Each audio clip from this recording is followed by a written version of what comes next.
அஸ்ஸலாமு அலைக்கும் வரஹ்மத்துல்லாஹி வபரகாத்துஹு. அன்பிற்குரிய சகோதர சகோதரிகளே, நேற்றைய தினம் விலக்கல் வினை, வருங்கால வினை சொல்லில் இருந்து விலக்கல் வினையாக எப்படி மாற்றுவது என்பதன் ஒரு பகுதியை நம்ம பார்த்தோம். அதாவது இன்ஃப அல வரைக்கும் பார்த்துவிட்டு இஃப் அல்ல என்ற அமைப்புடைய விலக்கல் வினை சம்பந்தமாக அதை பாதியில் நம்ம நிறுத்தியிருந்தோம். அதன் தொடர்ச்சியாக மீண்டும் ஒருவரை நீங்கள் மனதில் வைத்து கொள்ள வேண்டும். எந்தெந்த வினை சொற்களில் கடைசியில் சத்து செய்யப்பட்ட எழுத்து வருகிறதோ அது அசல் எழுத்தாகவும் இருக்கலாம். மரரன் இருக்குது, மர்ரன் ஆயிரும். அது மாதிரி இப்போ இஃப் அல்லன்னு இருக்குது, இஃப் அல்லன்னு வருது, இஃப் அலலன்னு இருக்குல்ல, இது இஃப் அல்லன்னு சத்து செஞ்சு வருது. இப்படி எங்கே எல்லாம் சத்து செஞ்சு வருகிறதோ அந்த மாதிரியான சொற்களை நீங்கள் ஏவல் வினையாக விலக்கல் வினையாக மாற்றும் போது ஒருமையில் 3 விதமாக நீங்கள் செய்யலாம். இதை நம்ம முன்னாடியே நம்ம சொல்லியிருக்கிறோம். உதாரணமாக, ஏன்னா இதை அதை சொன்னா தான் இதுக்கு பொருத்தமாக இருக்கும், அதை நினைவுபடுத்தினா. இப்போ மரரன் இருக்குது, மரரை என்பதை மர்ரன்னு சொல்லுவோம், நமக்கு தெரிஞ்சிருக்கிறது. மர்ர எமுர்ரு தமுர்ருன்னு சொல்லிட்டோம். தமுர்ருங்கிறது முன்னிலை. தமுர்ருவிலிருந்து ஏவல் வினை நீ கட்டளையிடு என்று சொல்வதாக இருந்தால் என்ன செய்யணும்? நம்ம ஒரு அலிபை சேர்க்கணும். அலிபை சேர்ப்போமா? அலிபை சேர்த்தோம். முதல்ல எடுத்துவோம். எடுத்தோன்னே தமுர்ரு அப்படின்னு இருக்குல்ல, தேயை எடுத்துட்டோம்னு சொன்னால் இப்போ அலிபு சேர்க்க வேண்டிய அவசியம் ஏற்படாது. ஏன் ஏற்படலை? முர்ரு, தாவுக்கு அப்புறம் மூ இருக்குல்ல, சுக்கூன் இல்லையில, அப்போ என்ன முர்ருன்னு மட்டும் வரும். முர்ரு என்பதை ஒரு சேஞ்சு பண்ணி முர்ர முர்ரி, இப்படி முர்ர என்றும் ஏவுனி கட்டளை இடு என்று சொல்வதாக இருந்தால் முர்ர என்றும் சொல்லலாம், முர்ரி என்றும் சொல்லலாம்.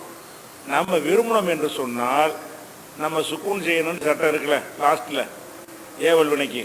அதனால தமுர்ரு என்பதை தம்ருரு என்று ஆக்கி அதில் சுக்கூன் செஞ்சு தம்ருர் இரு போட்டு சொல்ல முடியும்ல, அந்த மாதிரி ஆக்கி வைத்துக்கொண்டு இப்போ தேயை தூக்கிட வேண்டியது. தேயை தூக்கிட்டோம்னா தம்ருரு என்று ஆக்கிவிட்டால் மீமுக்கு சுக்கூன் இருக்கிறது. தேயை எடுத்துட்டீங்கன்னா மீமுக்கு சுக்கூன் இருக்கிறது. அப்போ உம்ருன்னு ஆயிரும். அப்போ தமுர்ரு என்பதற்கு ஏவல் வினை 3 விதமாக, முன்னிலை ஏவல் வினை 3 விதமாக சொல்லலாம். தம்ருரு, அதாவது உம்ருர், தமுர்ரு எடுத்துட்டு முர்ர முர்ரி இப்படி சொல்லலாம்னு வச்சோம். அதே மாதிரி படற்கை ஏவல் வினையில் எடுத்துக்கிட்டிங்கன்னா எமுர்ருன்னு இருக்குது, லீ சேர்க்குறீங்க, லீ எமுர்ர லீ எமுர்ரி, இந்த 2 விதமாகவும் சொல்லலாம். அல்லது சுக்கூன் செய்ய வேண்டிய ஒரு வேலை இருக்கிறதுனால எமுர்ரு என்பதை எம்ருரு என்றாக்கி லி எம்ருர், அப்போ லி எம்ருர் லி எமுர்ர லி எமுர்ரி இப்படி சொல்லலாம்னு ஏற்கனவே சொல்லியிருக்கிறோம். அந்த வகையில் தான் இப்போ இஃப் அல்ல என்பதும் வருகிறது. இஃப் அல்ல என்பது எஃப் அல்லுன்னு வந்துருச்சு. எஃப் அல்லு என்பதுக்கு இப்போ விலக்கல் வினைக்கு சுக்கூன் செய்யணும் கடைசிக்கு. அப்போ லா எஃப் அல்ல சுக்கூன் செய்கிறதா இருந்தால் சத்து செய்யப்பட்டதில் செய்ய முடியாது. அப்போ என்ன உடைக்கணும். இஃப் அல் எஃப் அல்லு என்பதை எஃப் அலிலு, எஃப் அல்லுன்னு இருக்குல்ல, இந்த எஃப் அல்லு படத்தில் பாருங்கள், எஃப் அல்லு என்கிறத இப்போ எஃப் அலிலு என்று மாற்றணுமா. இந்த எஃப் அல்லுன்னு காட்டிருக்குல்ல, எஃப் அல்லு வச்சிடலாம். தேவை நம்ம எதனால் மாத்திரம்ன்ற லாபம் சேர்க்கறதுனால, லாபம் சேர்த்தோம்னா கடைசியில் சுக்கூன் செய்யணும்ல விலக்கலுக்கு, அப்படிங்கிறதுனால என்ன செய்யணும்னா உடைச்சா தான் சுக்கூன் செய்ய முடியும். அப்போ எஃப் அல்லு என்பதை எஃப் அலிலு என்று மாற்றி இப்போ லாபம் சேர்த்தீங்கன்னா லா எஃப் அலில் இப்படி வந்துடும் ஓர்மையில். இதையே நம்ம என்ன செய்யலான்னு கேட்டால், ஏற்கனவே சத்து பண்ணி வச்சிருக்கிறோம்ல, அதை அப்படி வைத்து கொண்டு உடைக்காம இப்போ லாவை சேர்த்து லா எஃப் அல்ல லா எஃப் அல்லி. அப்போ இந்த எஃப் அல்லு என்பதற்கு 3 விதமாக நீங்கள் சொல்லலாம். எதை? விலக்கல் வினையை. ஒன்று லா எஃப் அல்லுன்னு சொல்லாமல் லா எஃப் அல்ல, லூ மட்டும் சொல்லக்கூடாது. லா எஃப் அல்ல, லா எஃப் அல்லி, லா எஃப் அலில் இப்படி சொல்லலாம். இது அரிதாகத்தான் இந்த மாதிரி சொற்கள்லாம் வரும், இருந்தாலும் தெரிஞ்சு வச்சுக்கணும். இதே மாதிரி தான் லா தஃப் அலில் ஒருமை இருக்குல்ல, அதுக்கு எப்படி வருது? லா தஃப் அலில் என்றும் சொல்லலாம், லா தஃப் அல்ல லா தஃப் அல்லி, இது வந்து மாதிரி தான் ரெண்டு முறை சொல்லலாம். இதை வந்து முடிச்சிட்டோமா? அதுக்கு அடுத்து என்னன்னு கேட்டால் அதை மூணையும் போட்டு காட்டியிருக்கிறேன். லா எஃப் அல்லி, லா எஃப் அல்லு, லா எஃப் அலில். அதே மாதிரி லா தஃப் அல்லி, லா தஃப் அல்லு, லா தஃப் அலில். இப்படி வந்து ஏவல் வினை ஒருமையில் மட்டும் வரும். இருமையில் பார்த்தீங்கன்னா தான் நூன் எடுத்துட்டதுனால பழையபடி சத்து பண்ணி கொண்டு வந்துடணும். லா எஃப் அல்லில், லா எஃப் அல்லா, லா எஃப் அல்லு, லா தஃப் அலில், லா தஃப் அல்லா, லா எஃப் அலில்ன, இப்படி கொண்டு வந்துடணும். இஃபல்லவுக்கு அடுத்தது என்னது? இஸ்தஃபால. இஸ்தஃபாலவுக்கு வந்து விலக்கல் வினையை சொல்லுங்க என்று கேட்டால், இஸ்தஃபாலவை நம்ம என்ன செய்யணும்? வருங்காலமாக மாற்றணும். இஸ்தஃபாலுக்கு வருங்காலம் என்ன? எஸ்தஃபீலு. எஸ்தஃபீலுலேருந்து விலக்கல் வினைக்கு லாவை சேர்க்கணும். லா எஸ்தஃபில். லா எஸ்தஃபிலு என்றால் அது வருங்காலத்தில் எதிர்மறை. லா எஸ்தஃபில் அப்படின்னு சொன்னால் அது விலக்கல் வினை செய்யாது, செய்ய வேண்டாம், அந்த அர்த்தத்துக்கு வர்றது. இப்போ அந்த இஸ்தஃபாலவுலையும் போட்டு காட்டியிருக்கோம். எப்படி? லா எஸ்தஃபில், லா எஸ்தஃபிலா, லா எஸ்தஃபிலு, லா தஸ்தஃபில், லா தஸ்தஃபிலா, லா எஸ்தஃபில்ன. இதில் மட்டும் நூன் போகாது. இப்போ லா எஸ்தஃபில்ல லூன் இருந்தது இல்டு ஆயிடுச்சு. எஸ்தஃபில் ஆனின்னு இருந்தது லாண்ட் ஆயிடுச்சு. எஸ்தஃபில் லூனன் இருந்தது லூண்ட் ஆகிவிட்டது. லா தஸ்தஃபில் தஸ்தஃபிலு என்று இருந்தது தஸ்தஃபில் என்று ஆகிவிட்டது. லா தஸ்தஃபில் ஆனி என்று இருந்தது லா தஸ்தஃபிலா என்று ஆகிவிட்டது. லா எஸ்தஃபில்ன என்று இருந்தது அப்படியே இருக்கிறது. அப்போ இதுக்கு ரெண்டு அர்த்தம் வரும். வருங்கால வினை எதிர்மறையாகவும் அர்த்தம் வரும், விலக்கல் வினையாகவும் அர்த்தம் வரும். இடத்தை பொறுத்து நம்ம செஞ்சு கொள்ள வேண்டியது. அதுக்கு அடுத்தது லா தஸ்தஃபில் முன்னிலை. லா தஸ்தஃபிலு இல். இல்னா வருங்காலம், இல்னா எதிர்மறை, இது விலக்கல். லா தஸ்தஃபிலானி நூன் இருந்தால் வருங்கால எதிர்மறை. லா தஸ்தஃபிலா இது வந்து விலக்கல், விலக்கல்ல முன்னிலை. லா தஸ்தஃபிலூன வருங்கால எதிர்மறை. லா தஸ்தஃபிலு நஹி விலக்கல். அதுக்கப்புறம் லா தஸ்தஃபிலீன அது வருங்காலத்தில் எதிர்மறை. நூனை எடுத்துட்டு லா தஸ்தஃபிலி இப்போ வந்து விலக்கலாகி போயிடும். லா தஸ்தஃபிலானி வருங்கால எதிர்மறை. லா தஸ்தஃபிலா அது என்னது? விலக்கல் வினை ஆயிரும். லா தஸ்தஃபில்னா ஒன்றும் மாறலை, வருங்கால எதிர்மறை இப்படி தான் இருக்கும், விலக்கலும் இப்படி தான் இருக்கும். நம்ம இடத்தை பொறுத்து தெரிஞ்சுக்கணும். இஸ்தஃபால முடிஞ்சிருச்சு. அடுத்து ஆரலத்தில் உள்ளது அமைப்பு என்ன? இஃப் அவு அல. இஃப் அவு அலக்கு விலக்கல் கேட்டால் என்ன செய்யணும்? எஃப் அவு இல்ண்டு வருங்காலத்துக்கு போகணும். போயிட்டு ஒரு லாவை சேர்க்கணும், கடைசிக்கு சுக்குனை போடணும். லா எஃப் அவு இல், லா எஃப் அவு இல் அது வந்து போட்டு காட்டியிருக்கு. லா எஃப் அவு இல், லா எஃப் அவு இலா, லா எஃப் அவு இலு, லா தஃப் அவு இல், லா தஃப் அவு இலா, லா எஃப் அவு இல்ன. இது மட்டும் மாறலை. இந்த இதில் சுக்கூன் வருது, இதில் நூன் போகுது, இதில் நூன் போகுது, இதில் சுக்கூன் வருது, இதில் நூன் போகுது, இதில் ஒரு மாற்றம் இல்லை. சரியா? அது ஒரு. அதுக்கடுத்து லா தஃப் அவு இல், லா தஃப் அவு இல் சுக்கூன் இருக்கிறது. லா தஃப் அவு இலா நூன் போய்விட்டது. லா தஃப் அவு இலு நூன் போய்விட்டது. லா தஃப் அவு இலி லீனன் இருக்கும், நூன் போய்விட்டது. இதுலேயும் நூன் தஃப் அவு இல் ஆனி நூன் போய்விட்டது. லா தஃப் அவு இல்ன ஒன்றுமே போகலை. இது ரெண்டுக்கும் ஒரே மாதிரி. அப்போ இஃப் அவு உளவுக்கும் வருங்கிற எதிரால விலக்கல் வினை பார்த்துட்டோம். அடுத்து என்னது? இஃப் அவ்வள. எல்லா அமைப்புக்கும் பார்க்கணும்ல, அதுக்காக ஒன்று ஒன்றா போட்டு காட்டணும். இஃப் அவ்வள அதுக்கு விலக்கல் வினை வருங்காலம் ஆக்கிடணும். எஃப் அவ்விலோ. எஃப் அவ்வில் உள்ள லாவை போட்டு லா எஃப் அவ்வில். இது ஒரு மாற்றம் கிடையாது. லா எஃப் அவ்வில், லா எஃப் அவ்விலா, லா எஃப் அவ்விலோ, லா எஃப் லா தஃப் அவ்வில், லா தஃப் அவ்விலா, லா எஃப் அவ்வில்ன, லா தஃப் அவ்வில், லா தஃப் அவ்விலா, லா தஃப் அவ்விலோ, லா தஃப் அவ்விலி, லா தஃப் அவ்விலா, லா தஃப் அவ்வில்ன. அவ்வில் நஃபில் வராது. இது இஃப் அல்லவு கொடுது. அதுக்கு அடுத்தது இஃப் ஆல்ல. இஃப் ஆல்லவில் என்ன செய்யணும்? உடைக்கணும். லாவை சேர்த்தோம்னா லா எஃப் ஆலில். அல்லது என்ன செய்யலாம்? ஏற்கனவே சொல்லியிருக்கோம்ல, லா எஃப் ஆலில் என்று உடைக்கலாம். அல்லது லா எஃப் ஆல்ல, லா எஃப் ஆலி. இஃப் அல்லவுக்கு சொன்ன மாதிரி தான் இஃப் அல்லவுக்கும். அப்போ லா எஃப் ஆலில் என்றும் சொல்லலாம். அல்லது லாயஃப் ஆல்ல லாயஃப் ஆலின்னு 3 விதத்தில் எதை வேண்டாலும் சொல்லிக் கொள்ளலாம் ஒருமையில் மட்டும். அடுத்து லாயஃப் ஆல்லா நூன் போயிடுச்சு, லாயஃப் ஆல்லு நூன் போயிடுச்சு, லா தஃபாலில் சுக்குன் வச்சாச்சு. சுக்குன் வைக்காமல் நம்ம சப்தையை மெயின்டைன் பண்ணுறாருந்தாலும் பண்ணலாம். அப்போ லம்முக்கு பதிலாக என்ன செய்யணும், ஃபத்தஹ் கஸர் லா தஃபாலில் லிலூன் இருக்குல்ல, லிலுங்கிற லா தஃபாலூன் இருப்பதை வந்து லா தஃபால்ல லா தஃபாலின்னு மாற்றிக்கலாம் ஒருமையில். லா தஃபாலாவில் நூன் போயிடுச்சு, லா எஃபாலின்னவில் ஒன்றுமே போகலை, ரெண்டுக்கு பொதுவாக இருக்குது. அப்புறம் லா தஃபாலில் அப்படின்னு சொல்லலாம், லா தஃபால்ல லா தஃபாலின்னு சொல்லிக்கிடலாம். லா தஃபால்லா நூன் போயிருக்குது, லா தஃபாலு நூன் போயிருக்குது. அப்புறம் லா தஃபாலி லீனுங்கிறது லீன்னு வந்துருச்சு, லா தஃபாலானிங்கிறது லாண்டு வந்து விட்டது, லா தஃபாலில்னுங்கிறது அப்படியே வந்து விட்டது. இது இஃபாலுக்கு உள்ளது. இதெல்லாம் வந்து 3 எழுத்தை 4 எழுத்தாக மாற்றி 5 எழுத்தாக மாற்றி 6 எழுத்தாக மாற்றுற எல்லாத்துக்கும் உள்ள விளக்கல் வினையை பார்த்துட்டோம். அடுத்தது 4 எழுத்து அசலாக உள்ளது ஃபஅலால. அதுக்கு வருங்காலம் என்ன பார்த்துட்டோம், யு ஃபஅலிலு ஏற்கனவே பார்த்துட்டோம். யு ஃபஅலிலு வருங்காலம்னா அது செய்ய வேண்டாம்னு சொல்வதற்கு என்ன செய்யணும், லாப போடணும். லா யு ஃபஅலில், யு ஃபஅலிலு என்பதில் லாப சேர்த்து லா யு ஃபஅலில் அப்படியே கண்டினியூ பண்ண வேண்டியதான். லா யு ஃபஅலில், லா யு ஃபஅலிலா, லா யு ஃபஅலிலு, லா யு ஃபஅலிலு, லா யு ஃபஅலிலானி, லா யு ஃபஅலிலூன இப்படி சொன்னால் வருங்காலம் எதிர்மறை. லா யு ஃபஅலில், லா யு ஃபஅலிலா, லா யு ஃபஅலிலூனா வந்து விளக்கல் வினை. அதுக்கப்புறம் லா து ஃபஅலில், லா து ஃபஅலிலா நூன் எடுத்துட்டா இது வந்து விளக்கல் வினை.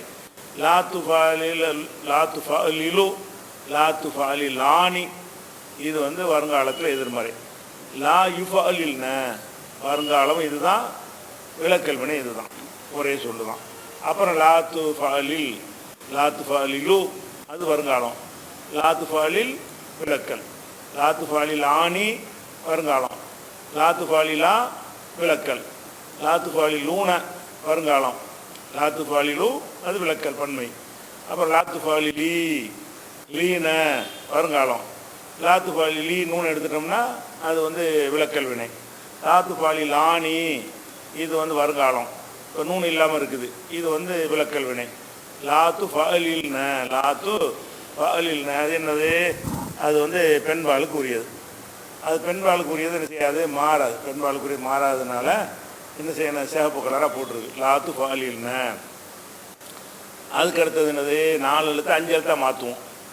ஃபஅலல என்பதை த ஃபஅலன்னு மாற்றுவோம். த ஃபஅலவுக்கு விளக்கல் சொல்லுங்கன்னா நேரடியாக வருங்காலத்துக்கு வந்துடணும். எத்த ஃபஅலு, த ஃபஅலல த தஹரஜ எத்த தஹரஜு, எத்த தஹரஜுன்னு மாற்றி விட்டு லா எத்த தஹரஜ், எத்த தஹரஜுன்னு இருக்குல்ல, லா எத்த தஹரஜ், இந்த த தஹரஜ எத்த தஹரஜு உதாரணம் போட்டிருக்கு, அதுலேயே சர்ஃப் செஞ்சு காட்டியிருக்கோம். லா எத்த தஹரஜ், லா எத்த தஹரஜா, லா எத்த தஹரஜு இது விளக்கல்.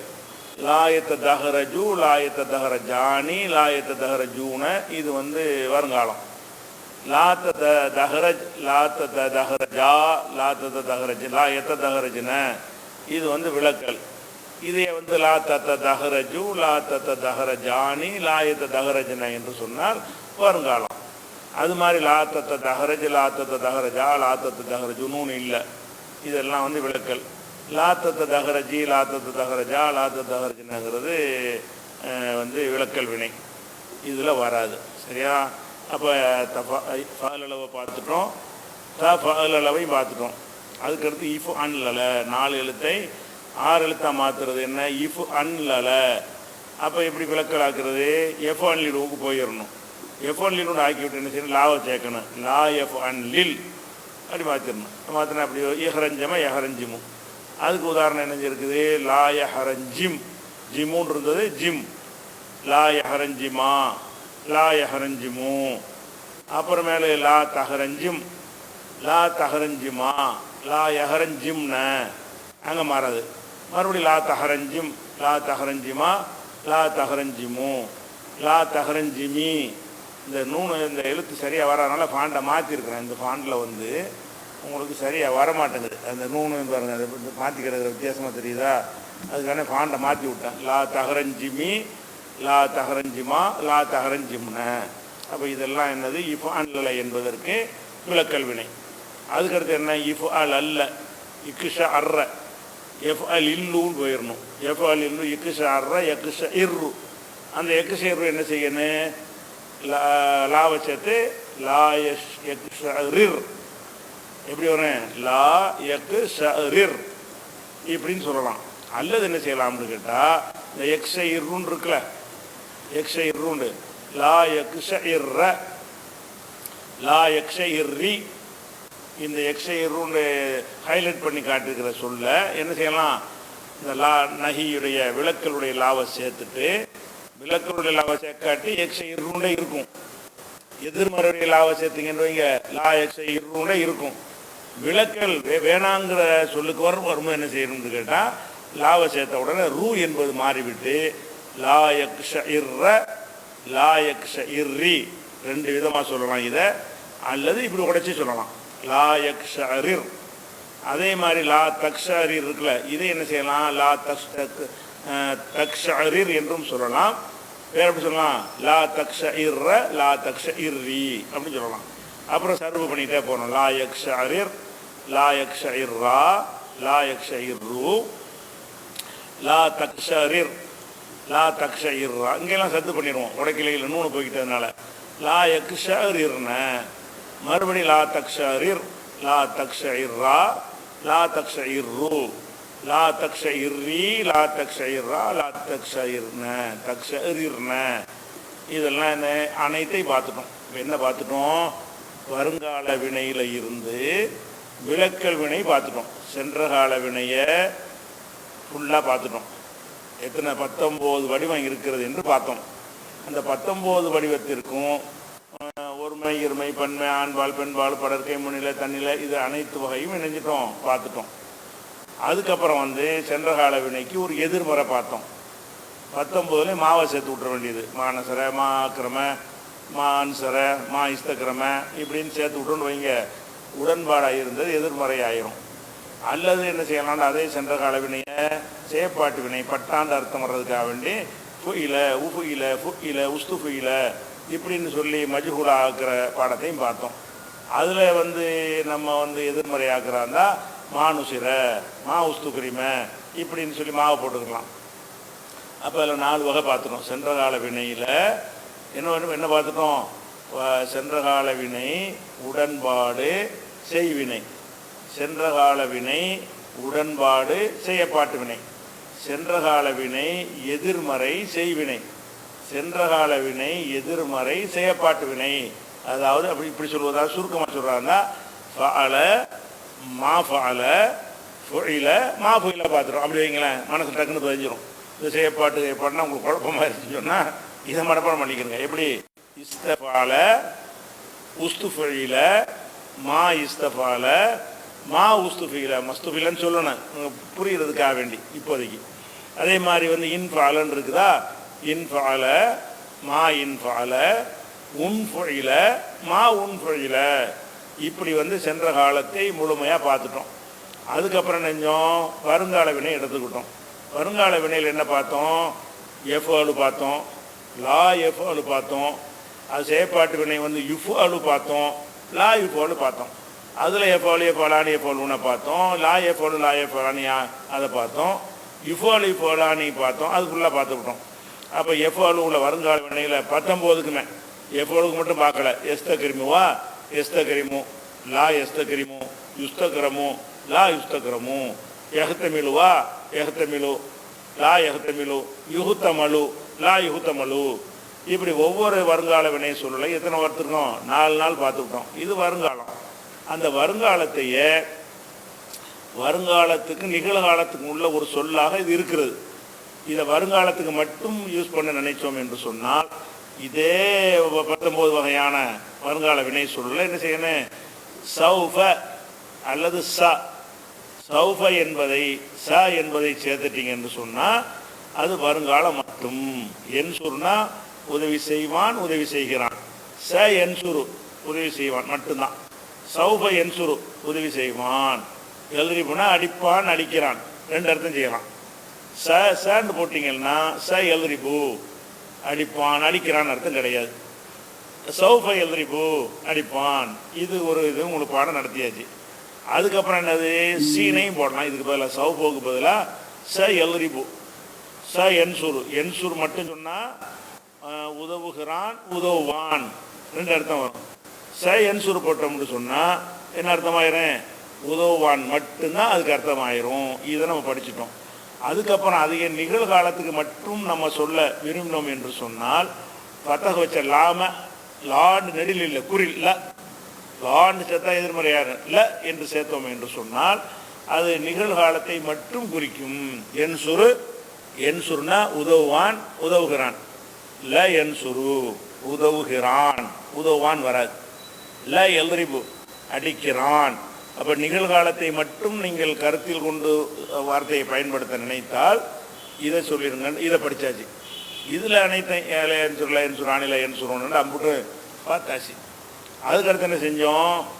ஏவல் வினையை பார்த்தோம். ஏவல் வினைனா ஒரு காரியத்தை செய்யுமாறு கட்டளை இடுவது. இது படற்கையிலையும் வரும், முன்னிலையில் வரும், தன்னிலையில் வராது. படற்கையில் ஒரு விதமாக வரும், முன்னிலையில் ஒரு விதமாக வரும். படற்கையில் வர்றது ரொம்ப லேசு. என்ன லேசு என்றால் வருங்கால வினை வைத்துக் கொள்ள வேண்டியது. அதில் லீ சேர்க்க வேண்டியது. 19 வகைக்கும் ஒரே ஃபார்முலா தான். 19 வகைக்கு என்ன செய்யுது? எஃப்வாடுவாக இருந்தாலும் சரி, என்தலிக்குவாக இருந்தாலும் சரி, எஸ்டபியூலுவாக இருந்தாலும் சரி, எது இருந்தாலும் சரி லீ சேர்த்துற வேண்டியதான். லி எல்ரிப் லி எல்ரிபா லி எல்ரிபு லி என்சுர் லி என்சுரா லி என்சுரு லி எஸ்தக்ரிம் லி எஸ்தக்ரிமா லி எஸ்தக்ரிமு. கடற்கையில் ஏவல் வினை எடுப்பதற்கு அனைத்து வகையான அந்த 6 சொற்களுக்கும் ஒரே ஃபார்முலா லீ சேர்க்க வேண்டும். முன்னிலை எடுக்கிறதுக்கு தான் ஒன்றுக்கு டிஃப்ரெண்ட்டாக வச்சுருக்கிறாங்க. அது எப்படி வச்சுருக்கிறாங்க? ஃபால எஃபோலன்னு இருக்குல்ல, 3 எழுத்து உள்ளது. 3 எழுத்து உள்ளதாக இருந்தால் அதை நீங்கள் சேர்க்கும் பொழுது ஏயை தேயை நீக்கிடணும். நீக்கின பிறகு அதில் சுக்கூன் இருக்கும். அஃபாலு எஃபோலுன்னு சுக்கூன் இருக்குல்ல, சுக்கூன் இருக்கிறதுனால ஒரு அலிஃபை கொண்டாந்து போடணும். போட்ட அலிஃபுக்கு என்ன செய்யணும் என்று கேட்டால் கடைசிக்கு முன்னால் உள்ள எழுத்து என்னன்னு பார்க்கணும். எழுத்துக்கு என்ன இருக்குன்னு பார்க்கணும். என்ன இருக்குது? ஃபத்தஹ் இருந்தால், கசர் இருந்தால், லம்மு இருந்தால், இந்த 3 தானே இருக்கேன். 3 இருந்தால் என்னன்னு கேட்டால் ஃபத்தஹும் கசரும் இருந்தால், அதாவது நசர என் சுரு லம்மு இருக்குது, அதை விட்டுருங்க. லரப எல் ரிபு கசர் இருக்குது. அலிம லம்மு லம்முன்னு ஃபத்தஹ் இருக்குது. இந்த ஸ்டைலில் வந்துச்சுன்னு சொன்னால் நீங்கள் சேர்க்குற அலிஃபுக்கு என்ன செய்யுங்க? கசர் பண்ணிடுங்க. ஏலம் தாளமுலேருந்து ஏலம் எப்படி சொல்லி, எஃப்தகுலேருந்து இஃப்தஹு இந்த மாதிரி சொல்லிக்கிற வேண்டியது. அதே மாதிரி எஃப் இலுன்னு வருது. லாரபை எல்லரிப்பு தல்லரிப்பு இல்லரிப்பு. அப்போ எப்போ சேர்க்கணும்? லம்மு இருந்துச்சுன்னு சொன்னால் மட்டும் லம்மு அலிப்பு வைக்கணும். லம்மு இல்லாமல் ஃபத்தஹு கசர் இருந்துச்சுன்னு சொன்னால் ஃபத்தஹ் அலிப்பு வைக்கக்கூடாது, கசர் அலிப்பு தான் வைக்கணும். இது எதுக்குள்ளது? 3 எழுத்து எஃப்ஆலு எஃப்யூலு எஃப்ஓலுக்கு உள்ள சட்டம். அதுக்கப்புறம் என்ன செஞ்சோம்? அளவுக்கு என்ன செஞ்சோம்? அதுக்கு துஃபைலுன்னு அதில் தேயத்தை நீக்கிட்டு துஃபைலுன்னு இருக்குல்ல, அலிஃபு சேர்க்க அவசியம் இல்லை. ஃபஇல் தஃபாலன் இருக்குது, துஃபாயிலு ஃபாயில். இஃப்தாலன் இருக்குது, இஃப்தாலவுக்கு எஃப்தைலுன்னு வரும். எடுப்போம், அலிஃபு சேர்ப்போம். அலிஃபுக்கு என்ன செய்வது? கடைசிக்கு முந்தைய கசரு, அலிஃபுக்கு கசரு. இந்த ஃபார்முலா பிரகாரம் அப்போ இந்த ஃபார்முலா பிரகாரம் என்ன செய்யணும்? அதை முடிச்சிட்டோம். ஏவல் வினை முடிச்சிட்டோம்.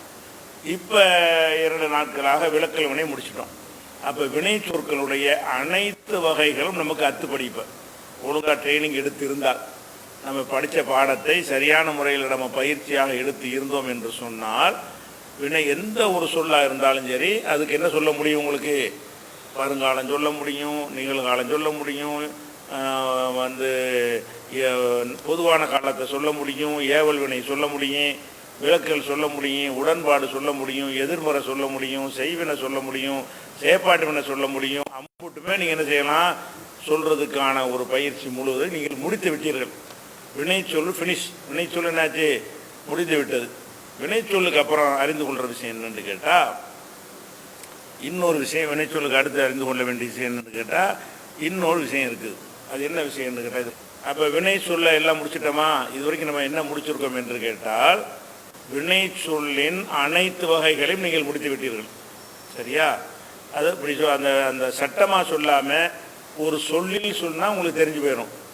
நசரை பார்த்துட்டோம், நுசிரை பார்த்துட்டோம், மாநசரை பார்த்துட்டோம், மானுஷரை பார்த்துட்டோம், அதுலேயே என்சுர் பார்த்துட்டோம், லா என்சுர் பார்த்துட்டோம், யுன்சர் பார்த்துட்டோம், லா யுன்சர் பார்த்துட்டோம், அதுலேயே வந்து ச என்சுர் பார்த்துட்டோம், ச யுன்சர் பார்த்துட்டோம், அதுலேயே என்ன சௌஃப என்சுர் பார்த்துட்டோம், சௌஃப யுன்சர் பார்த்துட்டோம், அதுலேயே ல என்சுர் பார்த்துட்டோம், ல யுன்சர் பார்த்துட்டோம், அதுலேயே ஏவல் வினை படற்கையில் வந்து லி என்சுர் பார்த்துட்டோம், அதுலேயே முன்னிலை வந்து உன்சுர் அதை பார்த்துக்கிட்டோம், அதுலேயே விளக்கல் வினை வந்து லா என்சுர் லா தன்சுர் என்று பார்த்துட்டோம். அப்போ ஒரு சொல்லில் இம்புடு வகை பார்த்துட்டோம். ஒவ்வொன்றிலையும் 14 வரக்கூடியது. அது வேற 14 இந்த ஏவல் வினையிலையும் விளக்கல் வினையும் 2 குறைஞ்சி போயிடும். அது 12 வரும். ஒவ்வொன்றிலையும் 14 12 வரக்கூடிய இம்புடு சொற்களை, கணக்கு வழக்கு இல்லாத சொற்களை நம்ம அறிந்து நெஞ்சிட்டோம், முடிச்சிட்டோம். வினை சொல்லு முடிந்த பிறகு அடுத்து என்ன செய்யணும்? நம்ம வந்து வினை சொல் அவ்வளோதானே. அப்படி அடுத்து 2வது வகை பெயர் சொல்லுன்னு போகலான்னு பார்த்தா, அப்படி போகிறதுக்கு முன்னாடி வினை சொல்லில் வந்து இன்னும் கொஞ்சம் பாக்கி இருக்குது. என்ன பாக்கின்னு கேட்டால், இப்போ நம்ம பெயர் சொல் படிக்கிறோம்ல, அந்த பெயர் சொற்கள் வந்து 2 வகையாக இருக்கிறது. எந்த பாஷை எடுத்துக்கொண்டாலும் சரி, எந்த பாஷை எடுத்துக்கொண்டாலும் சரி, பெயர் சொல் ஒரு பொருளை குறிக்கிற சொல் இருக்குல்ல, அந்த பொருளை குறிக்கிற சொல் வந்து 2 வகையாக இருக்கும். ஒரு வகை என்னவா இருக்கும் என்று கேட்டால், 2 வகை எப்படி இருக்கு? 2 உதாரணம் சொன்னால் உங்களுக்கு விளங்கிடும். திருடன், இது என்னது? பெயர் சொல்லா வினை சொல்லா? ஒரு ஆளைத்தானே குறிக்குது, இது ஒரு பெயர் சொல். யானை, இது ஒரு பெயர் சொல். இது வினை சொல்ல இல்லை. யானை வந்து யானை ஆனான் இப்படி சொல்ல முடியாதுல்ல, வினை சொல்லு கிடையாது. அப்போ யானைங்கிறது அது ஒரு மிருகத்தை சொல்லக்கூடியது. திருடன் என்பது ஒரு திருட்டு வேலை செய்யக்கூடிய ஒரு ஆளை குறிக்கிற பேர் தான் அது. அப்போ வந்து யானைங்கிறது பெயர் சொல்லு, திருடன் என்பதும் பெயர் சொல்லு. ஆனால் 2க்கு என்ன வித்தியாசம்? யானை என்பது எந்த ஒரு சொல்லில் இருந்தும் பிறந்தது இல்லது. திருடன் என்பது திருடினான், திருடினான் என்கிற வினை சொல்லில் இருந்து திருடன் வருது. கொலகாரன்கிறீங்க, கொலகாரன், கொலைகாரன், கொலைகாரன் பெயர் சொல் தானே, பெயர் சொல் தான். பூனை பெயர் சொல் தான். பூனைங்கிறது பெயர் சொல்லு என்ன, கொலைகாரன் பெயர் என்ன? இது வந்து வினைச்சொல்லில் இருந்து பிறந்த பெயர் சொல்லு, எதிலிருந்தும் பிறக்காத தனி பெயர் சொல். அப்படி இருக்கா இல்லையா? அதில் நம்ம எடுத்து பார்த்தோம்னு சொன்னால், சட்டைங்கிறோம். சட்டைங்கிறது எதில் வந்து சட்டினான்னு ஏதாவது இருக்கா? அது தனி சொல். அப்போ சட்டை எதுலேருந்து வந்தது கிடையாது. பேனாங்கிறீங்க, பேனா எதுலேருந்து வந்துச்சு? பேனா தான் அது. அது ஏன் பேனா? பேனா எந்த சொல்லேருந்து பிறந்து வந்துச்சுன்னா சொல்ல முடியாது. நல்லவன்கிறீங்க, அது எதுலேருந்து பிறந்து வந்திருக்கும். அது மாதிரி இதே மாதிரியா தொழுகையாளிங்கிறீங்க, தொழுகையாளிங்க, நோன்பாளிங்கிறீங்க, நோன்பு வைத்தான், அதில் இருந்தால் நோன்பாளிங்கிறது பிறக்கிறது. அப்போ சில வினை சொற்கு, சில பெயர் சொற்களை எடுத்துக்கிட்டிங்கன்னா அது வினை சொல்ல இருந்தே பிறக்கும். இப்போ அறிஞன் அப்படிங்கிறீங்க, அறிஞன் என்பது ஒரு பெயர் சொல்லு தான். அது அறிந்தான்லேருந்து தானே வருது. அறிவு, அறிதல் என்றதிலிருந்து அந்த சொல்ல வந்து உருவாக்கப்படுகிறது. இப்படி வந்து எல்லாத்துக்கும் சொல்ல முடியுமான்னா சொல்ல முடியாது. பல்லுங்கிறீங்க, பல்லுனா என்ன? பள்ளினான்னு ஏதாவது சொல்லு இருக்கா? மூக்குண்டா என்ன? மூக்குனா மூக்கு தான், பல்லுனா பல்லு தான், தலைனா தலை தான், காதுனா காது தான். அப்போ இந்த பொருள்களுக்கு பெயரை வைக்கும் பொழுது சில பெயர் சொற்கள் வந்து அது ஒரு இடுகுறி பெயராக இருக்கும். அது எதுலேருந்து வந்துச்சுன்னா, ஏன் யானைன்னு வச்சான்லாம் தெரியாது. யானை அதுக்கு பேர் யானை, அவ்வளோதான். எங்கள் அப்பா பாட்டா நினைஞ்சிட்டான், அதை போய் யானைன்னு சொல்லிவிட்டான். இதை போய் போனேன்னு சொன்னான், இதை போய் மலைன்னு சொன்னான், இதை போய் கடுகுன்னு சொன்னான், அதை போய் வெந்தயம்னு சொன்னான், அவ்வளவுதான். ஏன் வெந்தயம் வச்சோம், இதிலிருந்து பிறந்தது, அதெல்லாம் தேவையற்றது, அதெல்லாம் பிறக்கலை. கடுகுன்னா கடுகு தான். இப்படியாக இருக்கிற பெயர் சொற்களும் இருக்கிறது. சில பெயர் சொற்கள் வினை சொல்ல இருந்து உருவாகக்கூடிய ஒரு பெயர் சொற்களும் இருக்கிறது. அதனால அந்த வினை சொற்கள்லேருந்து உருவாகிற பெயர் சொல்ல இந்த படத்தில் படிக்க வேண்டியிருக்கு. அப்புறம் தான் பெயர் சொல், தனி பெயர் சொல்லுக்கு போகணும். இப்போ படிக்கிறது என்னன்னு கேட்டால், வினை சொல்லிருந்து பிறக்கும் பெயர் சொற்கள். அப்போ வினைச்சொல் வகையில் இது சேருகிறது. வினைச்சொல்லில் இருந்து வர்றதுனால வினைச்சொல்லில் இருந்து சேர்கிறது. இது என்ன செய்வாங்கன்னா, அரபியில் வந்து ஒன்று வந்து ஜாமிதுன்பாங்க. ஜாமிதுன்னு சொன்னால் அது இடுகுறி பெயர், எதுலேருந்து வந்திருக்காது. இன்னொன்று முஷ்தக், இந்த அரபியில் போட்டிருக்கு, பார்த்துக்கிறேன். ஜாமிது என்றால் அது கல், மண், மரம், மட்டை, கழுதை, குதிரை, நாய், பன்னி, இதெல்லாம் ஜாமிது. திருடன், குலகாரன், ஒழுக்கமானவன், நோன்பு வச்சுக்கிறவன், வியாபாரம் செய்கிறவன், இதெல்லாம் அது பெயர் சொல் தான். இது முஷ்தக்கு. முஷ்தக்கு என்றால் ஒன்றிலிருந்து உருவாக்குதல், ஒரு சொல்லில், ஒரு மூலச்சொல்லிலிருந்து உருவாக்கி எடுக்குதல் என்று அர்த்தம் முஷ்தக்கு என்பது. ஜாமீது என்று சொன்னால் அது எதிலிருந்தும் உருவாகி இருக்காது. அதுவே அந்த சொல் அதுக்கே ஒரு மரம் அமைச்சா அதுக்கு பேர் மரம், அவ்வளவுதான். மரமினாண்டுலாம் ஒரு வினை சொல்லலாம் கிடையாது. மரம் அதுக்கு பேர் மரம். சரியா? அது மாதிரி உள்ளது இருக்குது. அப்போ பெயர் சொற்களில் ரெண்டு வகை இருக்குது. ஒன்று ஜாமீது இருக்குது. ஜாமீது என்பதை நம்ம பெயர் சொல் படிப்போம்ல, அதில் தான் அது படிக்க முடியும், அதில் படிச்சுக்கிடுவோம். இந்த முஸ்தக்கு என்பதை அது வினைச்சொல்லில் இருந்தால் உருவாக்குவாங்க. அப்போ என்ன ஃபார்முலாவில் என்ன சொல்ல உருவாக்குவது என்பதை அறிந்து கொள்வதாக இருந்தால் அது வினைச்சொல் பாடத்தில் தான் சேர்க்க வேண்டும். அதனால் அந்த மாதிரியான வினை சொற்களை என்ன செய்வோம் இன்ஷா அல்லாஹ், வினைச்சொல்லிருந்து என்னென்ன மாதிரி பெயர் சொற்கள் பிறக்கும், ஒரு வினைச்சொல்லில் இருந்து என்னென்ன மாதிரி பெயர் சொற்களை உண்டாக்கலாம், ஆனால் பெயர் சொல் அது வினைச்சொல் இல்லை, வினைச்சொல்லில் இருந்து உருவான பெயர் சொல் அப்படி இருக்கிறதுனால அது வினைச்சொல்லின் பாடத்தோட தொடர்பு வர்றதுனால இது பெயர் சொல் தான் நம்ம இனி பார்க்க போகிறது. ஆனாலும் இது தனிப்பெயர் சொல் கிடையாது. வினைச்சொல்லோடு தொடர்பு உடைய, அதிலிருந்து உருவான, அதிலிருந்து பிறந்த, அதிலிருந்து பிளந்து எடுத்த அது ஒரு பெயர் சொல் என்ற வகையை இன்ஷா அல்லாஹ் நாளைக்கு நம்ம பார்க்கலாம்.